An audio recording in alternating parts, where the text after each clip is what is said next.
Well, let me just grab my handy dandy notes. I don't know why. The notes are like a security blanket, I think. There's just so much to say.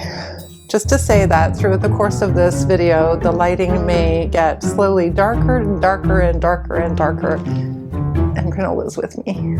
Hopefully he's well behaved. God, I have so much more to talk about. Whew. It's gonna be a long video. I already have a headache.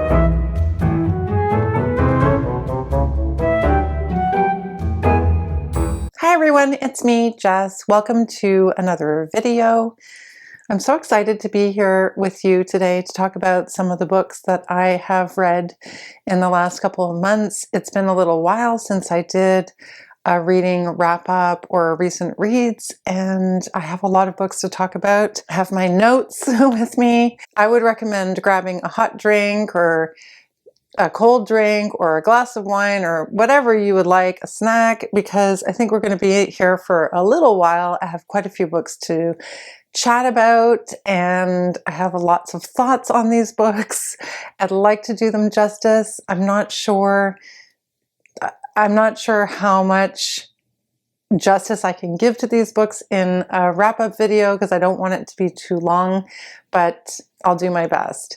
We are kind of mid-afternoon on a Friday when I'm filming right now, and the light is still good, but it's going to be waning soon. The winter light and the time change has really meant that I have to get home from work and I have to get on camera as soon as I possibly can if I want there to be good lighting. So I'm going to start with two books that I hosted read-alongs for on my channel, and we had a group of really great, wonderful people who regularly watch the channel join me on Voxer to collectively read, based on a schedule that I put together, the Moonstone and Martyr. So I'll talk about those two first. I had such a great time reading with everyone. I'm very grateful to everyone who joined along in the read-alongs because it really enriched the reading experience of both of these books in different ways. I couldn't be happier to have hosted these, and I'm looking forward to doing more read-alongs in 2025. I think I'm done for this year. There's really not that much of this year left, but I'm really looking forward to doing more of these read-alongs in 2025. They've really been a fun addition to the community and my channel and my experience on BookTube in the past year. So I'm going to start out with The Moonstone by Wilkie Collins, which we started, I think, back at the beginning of September reading together and ran it all the way through into October. It's quite a long book. It's quite a chunky book, and it was published episodically the same way that a lot of Charles Dickens's works were published, and a lot of Victorian works were published this way at the time. You could really tell when we were reading it. We were like, oh, we mused a lot about what it was probably like to sit around the kitchen table or sit around the breakfast table and chat about the latest installment of The Moonstone by Wilkie Collins. And we were able to slow down the read-along to give a similar kind of pacing to the reading, and we really did slow it down, and it really did feel like we were reading it in the same kind of episodic way, which was very interesting in the end. The Moonstone is about a cursed jewel, a yellow diamond in fact, the titular Moonstone. It's stolen from India only to be stolen a second time from a great British aristocrat on the night of his niece's birthday. Well, his niece is set to inherit the Moonstone actually on this night when the jewel is stolen. His niece's name is Rachel Verinder, and the night of her birthday, they have a very fancy dinner in a very fancy mansion of this aristocratic family, and three mysterious Indian priests show up in disguise to this birthday celebration as jugglers who have come to entertain. And they've actually followed the jewel all the way across the ocean in an effort to reclaim it. I think I mentioned this when I introduced the idea of reading The Moonstone as a read-along. T.S. Eliot called The Moonstone the first, the longest, and the best of the modern English detective novels. And I want to talk a little bit about the characters and what I loved about The Moonstone, because I did really enjoy it. And the things that also frustrated me about The Moonstone, because there were things about it that I did find frustrating. But before I get to that, I do want to point out some of the many conventions of the traditional detective novel that we now take for granted that are being used by Collins for the first time in this novel. The first is, of course, a mysterious crime that systematically unravels through a process of inquiry. So the real foundation of the detective novel. The second is a genius detective. This detective, of course, has exceptional powers of analysis and observation, and is presented to us in The Moonstone in the character of Sergeant Cuff, who is one of many wonderful characters in the novel. The third is the reader's surprise when the criminal turns out to be someone unexpected in the story. This novel has it all. It has deaths, disappearances, it has romance, it has bungling cops, and twists and turns abound. The other thing that I appreciated about The Moonstone is that there is a fair amount of social commentary between the covers. In particular, our protagonist, Rachel Verinder, is faced with a very modern feminist dilemma, or at least for its time. She's a very difficult character. She's a difficult heroine. And the questions that she faces over the course of this mystery unraveling and the romantic elements that she is the center of in the novel, she has to ask herself, should she marry for love? Or should she choose a strategic life partner? Should she marry for other reasons, for social status, for example? The other moral dilemma that she faces is if the person that she is in love with is a criminal, try not to give anything away. If the person that she loves is a criminal, should she turn them in? Or alternatively, should she let an innocent person take the fall for the crime? Those are some of the interesting ethical dilemmas that are presented just for that one character in the unraveling of this story. In terms of a summary, and to talk a little bit about the structure, the novel opens with, of course, the theft of this legendary yellow diamond, which was seized by a British soldier. This man is a pretty brutal, pretty greedy figure in the story. And he seizes the diamond during a battle between the British East India Company and Southern Indians who are fighting to protect the diamond. So that soldier dies years later and leaves this diamond, which is said to be cursed, to his niece, Rachel Verinder, who is set to inherit it on her 18th birthday, which is where we then arrive after that opening scene where the diamond is stolen in India. We are then set down in this aristocratic household in England at the time of Rachel's birthday or shortly before. That night, of course, there is a large celebration at the Verinder estate. The diamond goes missing that night, and we're being told the story after the fact. And the way that that story is told is through personal accounts of various guests who were present the evening of Rachel's birthday and members of the Verinder household. What we have are various different narratives that give different accounts of what happened, and Collins tells us the story, the details of the story, the unraveling of this mystery are told through the voices of these different characters. And this is what I absolutely loved about The Moonstone. It's what I think Collins does so wonderfully. Aside from telling a good detective story, we were certainly in the group guessing different people from the very beginning and had a lot of fun trying to figure out who had the diamond, who would steal the diamond, how people would be cursed by the diamond. There are a lot of elements here for a great detective novel. But what I think that Collins does so exceptionally well is that he is just able to draw these incredibly sympathetic characters. The first of which is our first narrator, Gabriel Betteridge. He is the house steward to Lady Julia Verinder, and he is in his 70s, so he's an older gentleman, and he is 100% devoted to his employer. He is excellent company for a good chunk of the first part of the book. He's funny, he's loving. He was really my favorite character.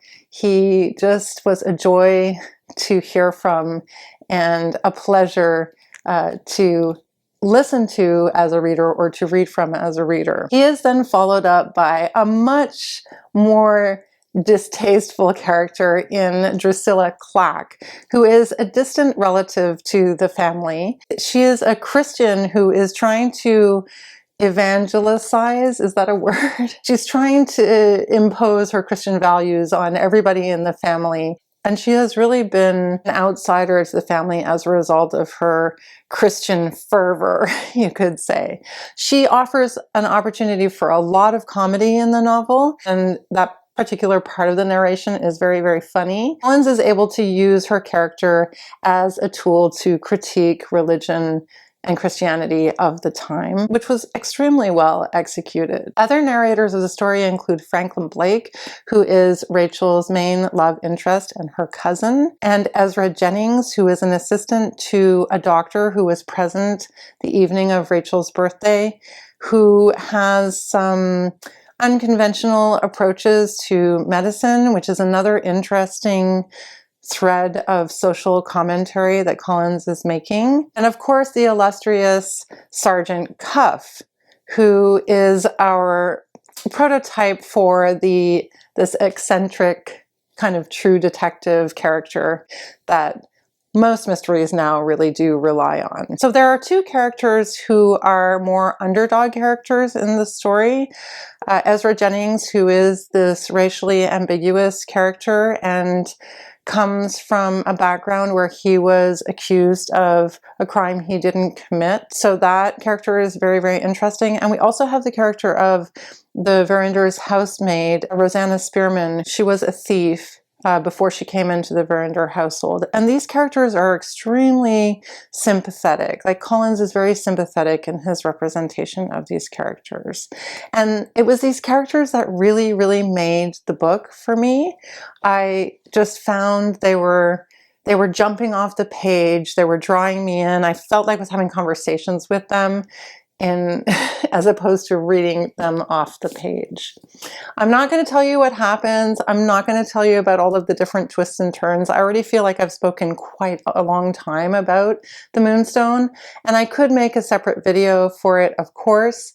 Do let me know in the comments section below if you're interested in that, but I would highly recommend it if you're interested in a frolicking good time of a mystery. Oh, I forgot to mention the one thing that was frustrating to me about the Moonstone was that I did find, although the plot was very good and there were very satisfying reveals and surprises along the way, because it was written in installments, I in fact lost the plot on many occasions and had to continually go back to our group and ask for clarification. And I know that there were members of the group who were writing notes the whole time about who said what and who got paint on their dress. And there's a whole putting the pieces of the puzzle together aspect of this novel that came in drips and drabs that I found it difficult to follow because I was engrossed in the characters themselves and their stories and their roles in the household and the way they interacted and the love story. And so I got a bit distracted by all of these other things and also the social commentaries. So I was having a harder time following the plot.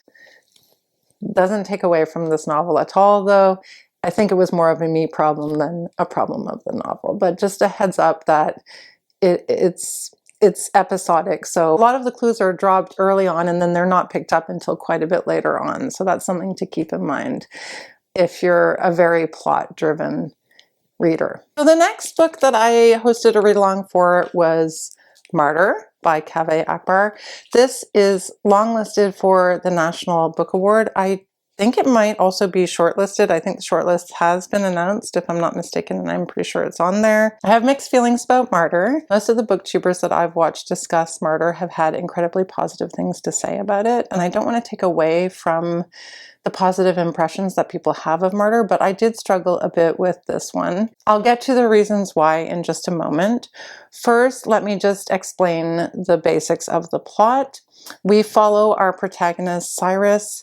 He is a 20-something-year-old who considers himself to be a poet, but is essentially quite lost in terms of what he should do with his life. He's got that kind of millennial angst quality of being well educated, not sure how to contribute to the world around him. He moved to America when he was just a young boy with his father after his mother was killed in the downing of a flight by the US military. And Cyrus's father, as an immigrant, went to work in a chicken factory, worked very, very long hours, and it was very, very difficult work.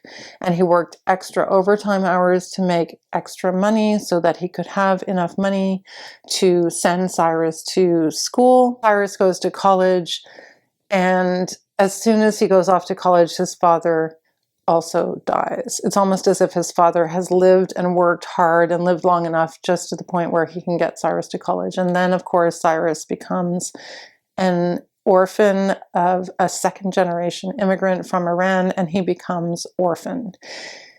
He also becomes drug addicted, so he spends a period of his life aimless. He becomes sober through the help of his sponsor in Alcoholics Anonymous, and he becomes, as well, around the same time, obsessed with the concept of what is a death, a life worth, hence the title Martyr. He considers himself to be a poet, so he decides that it's worthwhile to focus on the concept of martyrdom as a topic for his creative ambitions. In the process of exploring this idea of martyrdom, he discovers an artist who has mounted an art installation, which is essentially herself, available to speak to people about death and dying because she has been diagnosed with breast cancer and she's in a stage 4 phase of the disease and she is preparing to die. And her art installation at the Brooklyn Art Gallery is called Death Speak, and she's invited basically anyone who wants to speak with her to come and speak with her on any topic.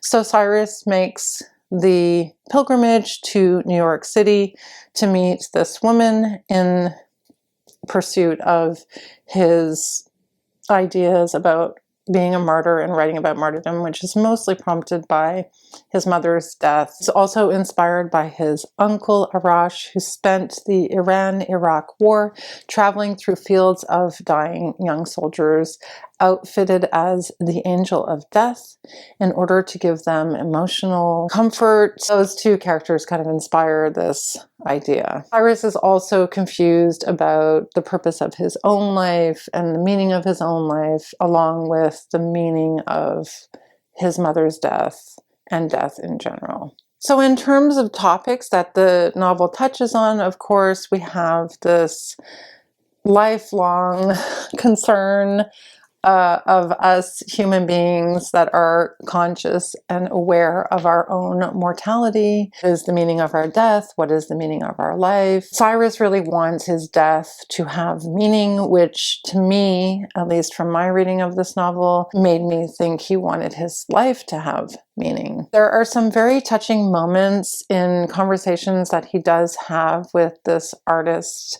known as Orchidea. I hope I'm saying it right. I didn't listen to the audiobook, so I'm not sure how it's pronounced. But this woman, Orchidea, he does have several conversations with her. She happens to be Persian as well. And at that point in the novel, I knew there was going to be a twist. I won't tell you what the twist is.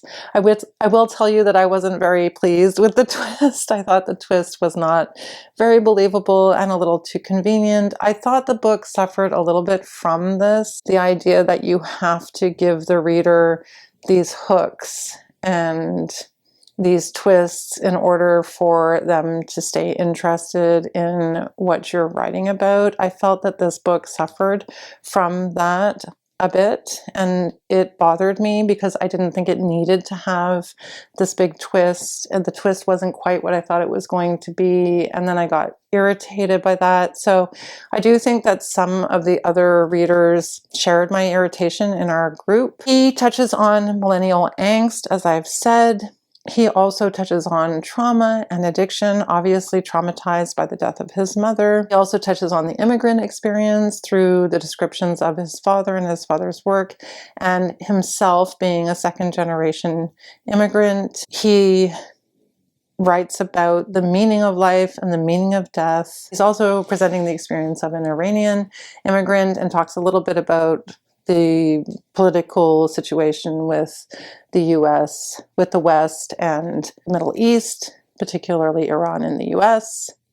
And I really did enjoy some of the writing in this book. Some of it is very whimsical, some of it is very thoughtful. There are moments in this book that are very, very thought-provoking and very interesting, but I found that it was very fragmented and it really lacked focus. I really wanted him to settle down a little bit, and I found it was just, he has these sequences that are dream sequences where you have different popular celebrity characters or writers who he ends up having conversations with, or his mother is having a conversation with, or his father is having a conversation with, and we're supposed to take meaning from those conversations as well as meaning from the conversations that he has with the artist. He also has a romantic relationship, but I just found that it was lacking in focus. I think this novel had a really great idea behind it and that it was very, very ambitious, but ultimately I think that he struggled to really cohesively pull all of the ideas together into something really meaningful. Now, some people will not mind that. For me, I found it frustrating because he would present an interesting idea in a section of the book and I would say, oh, I want to hear more about that in my mind. I really wish that he'd spent more time on the conversations between Cyrus and the artist. There were only 2 or maybe 3, I believe, meetings between them, and they were very, very brief. There was this pressure of people waiting in line. The entire book had this feeling as if we were in a dream with Cyrus, which might have been the intention. I believe it's possible that it was set up that way from the beginning and I kind of missed it. But I spent too much of my time reading this book feeling frustrated and getting annoyed, and I don't think that that's a good sign. He also touches a little bit on art as well and the importance of art, and that a creative life is a meaningful life, which is maybe one of the main messages, or the other message being that the impact that you have on other people is what creates meaning in your life. So his uncle, for example, on the soldiers in the field, and himself in his interactions with this artist, she expresses that to him, how meaningful it is that he's interacting with her. So I think basically the author has almost like he's on the verge of expressing something really important, and I think there are important messages in the book. I think he struggles to complete the expression of these ideas in this novel. I think because he's not able to express those ideas fully, or they're not expressed in a way that I found to be completely satisfying, I got frustrated with the book. The interconnectedness of these ideas are not provided for the reader.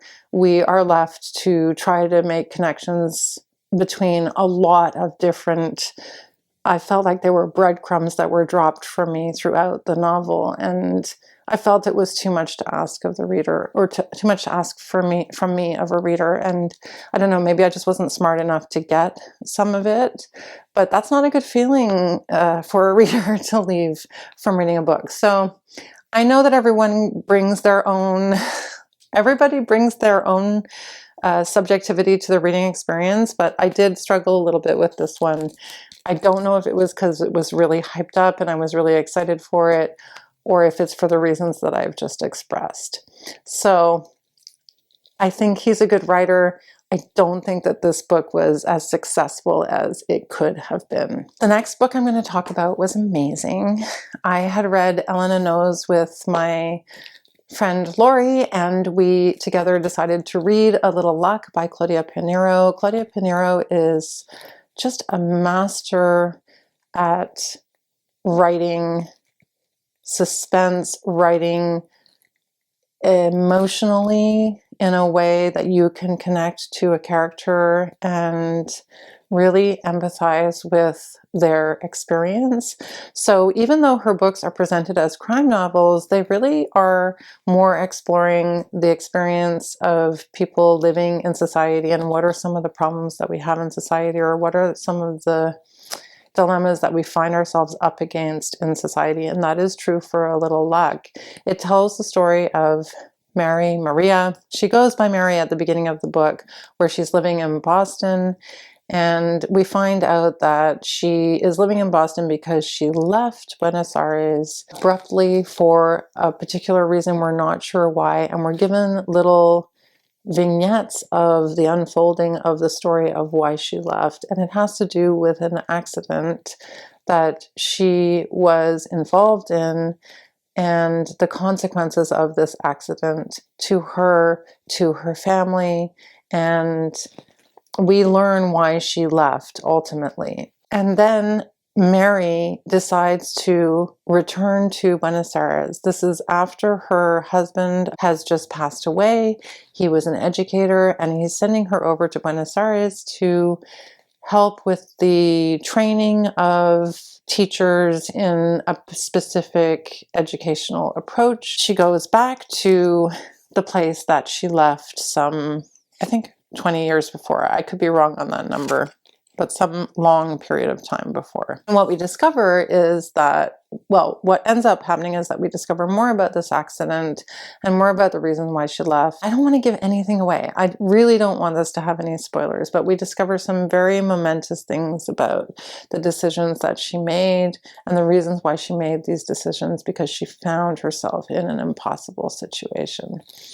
And she made the decisions that she made to leave in a circumstance that she thought she was making the best decision, but it's one of those situations where no decision is the best decision. There is going to be suffering on either side. It's really hard to talk about this book without giving anything away. What I will say is that the title of the book, A Little Luck, focuses around this idea of what happens to you in life when you only have a little luck and not a lot of luck. And she looks at that from two different sides of the coin. And just like she did in Elena Knows, she goes back to that phrase over and over and over again in the novel. And she does it from the lens of, this thing happened where I sat next to this man and he became my husband. And if I hadn't have sat next to him on the plane, then I wouldn't have met this wonderful person and he wouldn't have become my husband. And that to her is a little luck. And on the other hand, she also expresses experiences where some things happen and it has negative consequences for her in her life. And she bemuses the notion that she wishes she had had a little luck in those circumstances.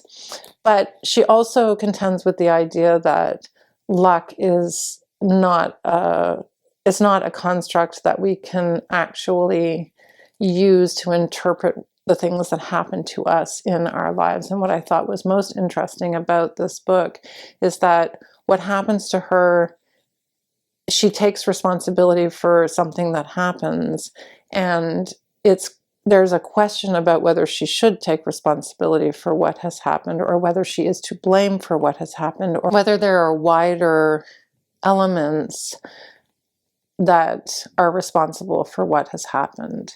So is it the responsibility of the individual? Is it the responsibility for the system? Is it the responsibility for the collective? Those kind of questions are raised in this book. It's a little hard again, it's a little hard for me to talk about it without giving anything away, and I'm determined not to. But I will say that Claudia Piniero is an amazing writer, and this novel it's heartbreaking and it's fascinating. It's about family. It's about trying to make up for mistakes that you've made in your past, if that's at all possible. A lot of it is brutal. The middle of the book, where I've like clipped in red, is really heart-wrenching, where she ultimately has actually no choice but to leave. She knows that her choices are literally to leave or commit suicide, and she chooses to leave. I'll leave it at that. I will say, though, that A Little Luck ends on a hopeful note, which is nice, because Elena Knows does not end on a hopeful note, and A Little Luck does. It ends on a hopeful note. It allows our protagonist at the end to make up in some ways for some of the mistakes that she's made in her life. Not to tell you how it ends, but there is a hopeful aspect to the novel. That one was really hard to summarize. I apologize. I apologize if you have no idea what this book is about. It's 20 years after a shocking accident. Mary Lowen returns to the Buenos Aires suburb she escaped in a fugue of guilt and isolation. She is not the same. So you're not supposed to know what happens, so I can't tell you what happens. The next book that I wanted to talk about is a book that I read some time ago. It's a nonfiction book. It's the winner of the Women's Prize for Nonfiction from this year, and that's Doppelganger by Naomie Klein. A Trip into the Mirror World is the subtitle. I will say that the work that Naomie Klein has done in researching and writing this book is exceptional, and I understand why she won. I know her from having read ages and ages ago, when it first came out, No Logo, which I thought was excellent at the time, and I've considered revisiting. It's an indictment of capitalism, and in particular branding and marketing. And she does touch on this in this book, and she refers to No Logo in Doppelganger. It's part of what she is writing about, but this is a much more current application of her anti-capitalist views. And it all starts with her exploring the concept of the double or the doppelganger, because of her being mistaken for most of her life with the author Naomi Wolf. Naomi Wolf wrote a book called The Feminine Mystique, and was a left of center feminist at that time, but she was at a point rejected, and Naomi Klein does talk about the story behind how Naomi Wolf fell from grace with the left, and how she got canceled, and then as a consequence, so she was then embraced by the radical right, and she became like a regular contributor to Steve Bannon's podcast. She mostly presented herself as a proponent for the anti-vax movement. She's gone further than that now. She's definitely taken up the mantle of other issues and other ideas, but this was how she shifted from being on the left to being on the right. And Naomi's been mistaken for her on several different occasions, particularly online. And it was this that precipitated Naomi's investigation into how she felt about this effect and what it meant. And she also became very interested in Naomi Wolf's very dramatic shift from where she started to where she finds herself today. Naomi Klein is a very smart person who writes with insights and a kind of humanity that is very thought-provoking, and in the end her book is also very hopeful. I wanted to think it through and gather up some of my thoughts so that I could say something about it, because she covers a lot of territory in the book and I can't possibly summarize it or talk about everything. I think that she very skillfully opens up this conversation about the mirror world, or as she puts it, the mirror world, where she talks about the way that we've got these two absolute opposite poles that exist now in society and in politics, of the extreme left and the extreme right. And how did that come to happen? How did we move so far away from some kind of collective view of society? She became very deeply interested in not just Naomi Wolf, but also her own contribution to the creation of this reality, and asks us to explore our own contributions to this reality. How could this happen? She asks the question. You know, this takes her really deep into what she calls, as I said, the mirror world, and she really looks at her doppelganger as a portal into the extreme far right. And I'm pretty sure she watched and listened to a lot of far right media, and thanks be to her for doing that, because I don't think I could stand to do that. She investigates it in a way with an eye for trying to understand how the alt-right has become so effective at persuading people of its conspiracy theories, its ideas, and its support politically. She's perfectly able to capture in Doppelganger what the alt-right has been able to pull off with this mirroring of the left, which is what they're doing, and they're doing it very, very effectively. But they do it to suit their own means, and ultimately the means politically of a more authoritative version of the systems that exist in our society now and the way that those systems are used. Those systems can be used, I guess, for good or for bad, and she's pointing out how the alt-right has been able to use those systems and use those concerns that are presented by the left against the left, if so, against the left thinking or the social thinking or the community-minded approach. So, for example, take the idea of being anti-vaccination having to do with surveillance and being surveilled and government surveillance and government control of you. The alt-right have been able to take that and link it to being vaccinated or vaccine passports, when actually the surveillance is from social media and media companies and like our phones and our watches and all of the AI that we bring into our private homes and our private lives. So it's like a misdirection of these ideas, or a direction of these ideas in a way that garners more support and more power for the alt-right. A lot is covered in the book. She talks about COVID and the response to COVID, and she uses that as well as this notion of social media and her doppelganger to look at the alt-right in depth and the way that they've been able to appeal to people with the ideas that they have been successful in appealing to people with. She talks about Israel-Palestine as well. Naomie herself is Jewish, but she's not a Zionist. She's anti-colonial.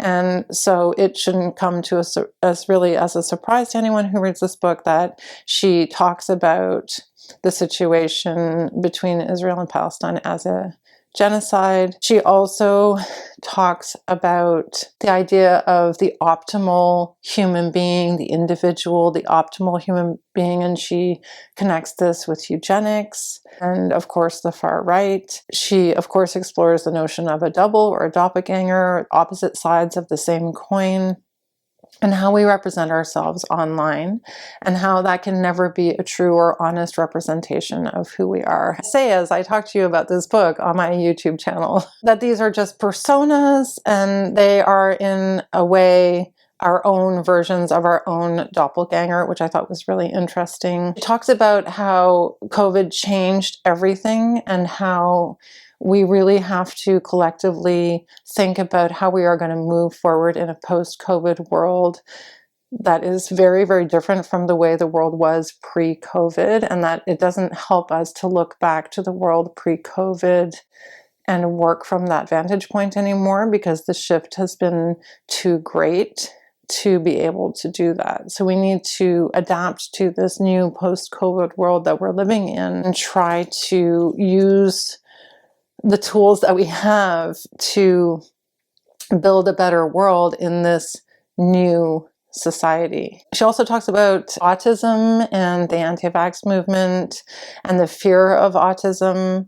Her son is actually autistic, so she talks about it from a very personal perspective. And she really focuses on how the far right co-opted vaccination and turned it into this government surveillance kind of plot, this concept of deep government and surveillance, how the far right was able to get people to equate the two. And then Klein really encourages the left to stay away from canceling people. She talks about cancel culture, and she encourages the left to engage with the extreme conspiracy theories and theorists and the alt-right, as opposed to writing them off or ignoring them or pretending it's not happening or going, oh, those people are crazy, but rather to point the needle in the appropriate direction by engaging in conversations with people rather than canceling them. Because her whole point, particularly about Naomi Wolf, is that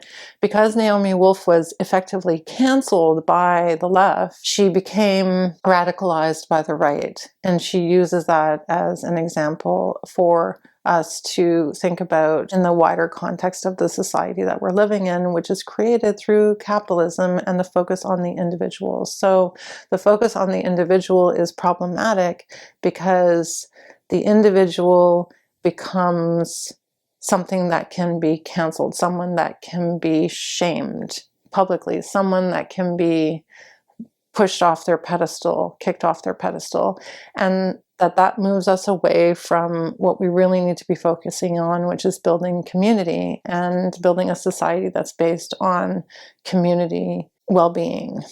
So this is linked to capitalism. It's linked to late capitalism and technology and social media, because we do have the emergence of personal branding and people being influencers, and those people not actually being people. Like I myself am not actually a real person, so you don't have to have any empathy for me as a person because I'm just a brand in a sense. I mean, I'm not, but the idea that people become brands in and of itself, they become personal brands and they're not actually people. What we demand of brands is that we demand them to stay the same. They can't change. They have to offer us something reliable, something that we can trust, something that we can go back to time and time again to get what we want from. So there's no room for the personal brand to change and evolve over time. So she argues that we need to shift away from the focus on the individual and focus more on systems and structures, and determine how we can evolve systems and structures. Systems that prioritize individuality, like a capitalist system, are problematic because they allow, for example, billionaires to exist. There's a lot in this book, and I'm going to have to stop there because I've already talked so much and it's going to be such a long video. But in the end, she does leave us on a very hopeful note in Doppelganger, which I think is really helpful, particularly in these times. She encourages us to move away from, as I've said, a pre-COVID idea of the world to this post-COVID idea of the world, that we're not going to be able to go back. That our role in life is not to focus on our individual ambitions, our individual success, but our role in life is to really kind of maximize the success and betterment of the world that we live in and the people that we live with, in order to improve society and to improve your own personal life's experience, so that we as individuals really can better the world and better contribute to the world by focusing less on ourselves and less on our own individual success and more on the community at large. In other words, we really need to get out of our own way. That is a lot to have talked about for Doppelganger. I really did struggle to put my thoughts into words because she says so much more than that in the book, and so much more effectively than I am able to in a short video. But I would really encourage you to pick up Naomi's book, either this one or one of her other books.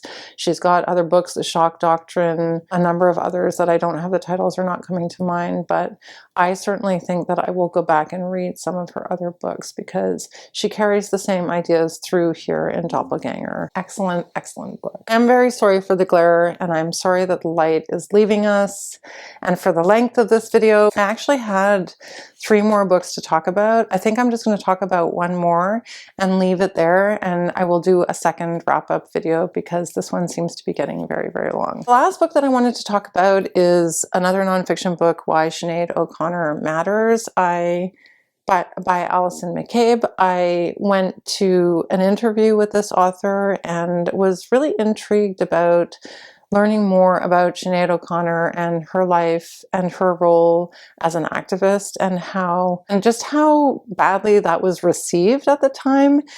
I myself remember her tearing up the image of the Pope on SNL, and McCabe writes quite a bit about that and the response to that. Also writes about other experiences that Sinead O'Connor had in her life, in particular her experience on the Arsenio Hall show, which was really unpleasant for Sinead O'Connor. She was shamed and demoralized by a lot of her peers.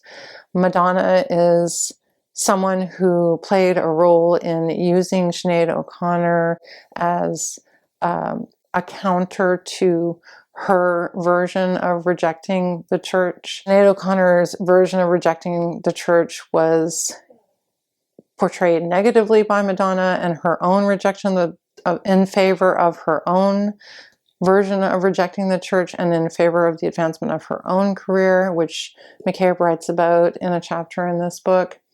She also writes about Sinead O'Connor's experience with Prince, where she claims she was assaulted by Prince. I didn't know that before reading this book. And just in general, the backlash against Sinead O'Connor being as strong as it was by the media, by the music industry, by the fans, it's really an upsetting and disturbing read, but I think it's also a really important read. So she really effectively presents Sinead O'Connor as being mistreated and misunderstood by the media and by the public, and I think she does it very, very, very well. It's definitely made me pause and think about her as an artist and her as an activist, and it's made me really sad because I don't think that it was right the way Sinead O'Connor was treated by the public, and I think that she was warning us about a lot of really important stuff and never got the credit for it, and was never taken seriously. And it's kind of sad. I'll just read you a section from this to end off the video. She'll talk, but you won't listen is the name of this chapter. In the buzzy months between O'Connor's 1989 Grammy performance and the 1990 release of I Do Not Want What I Haven't Got, it isn't hard to imagine what Nigel Grange and his label partners were thinking. Shouldn't O'Connor be taking it to the next level, playing into the victim, savior, child woman, Madonna and horror, rock star and schoolgirl role that McNeil and others cooked up? She's beautiful and talented. Why does she have to kick the album off with a recitation of the Serenity Prayer? Why does she need to keep singing about her dead mother, her miscarriages? Does she have to slap a 17th century Irish poem on the top of James Brown's Funky Drummer? Would it kill her to write a simple pop song, for Christ's sake? I think that just about sums it up in terms of the way she was treated as a woman musician, as a woman who was abused by her own mother, as a woman who suffered from mental health issues, who suffered from deep, deep trauma, who was abused within the church. It's just a compelling read. I learned a lot about Sinead O'Connor. I learned a lot about the music industry of that time. And I learned a lot about my own misconceptions of Sinead O'Connor as an artist and my own misconceptions of other artists. And they weren't pleasant, put it that way. I know Sinead O'Connor also has a memoir out. It is nonfiction November, so if it's something that you're curious about, but I would pick this up. I thought this was really good. Guys, I think I'm going to leave it there for now. It's starting to get dark outside. I have more books to talk about, but I think that we will leave them for another day. Thank you so much for watching. I hope you enjoyed this video, and I'll see you in the next one. Bye for now.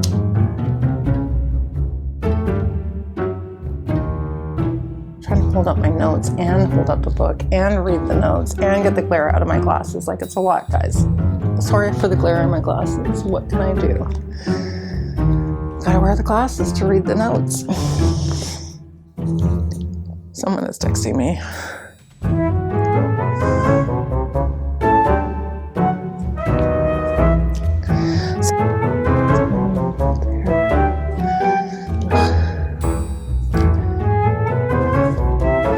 So, come on, man. So I really need a haircut. It's like, whew, a lot of hair. Or should she, at the Brooklyn Museum called Death Speak. I think it's the Brooklyn Museum. Is it Brooklyn Museum or Brooklyn Art Gallery? Brooklyn Art Gallery. My martyr notes are in the middle of my doppelganger. So that's perfect. No wonder I'm confused.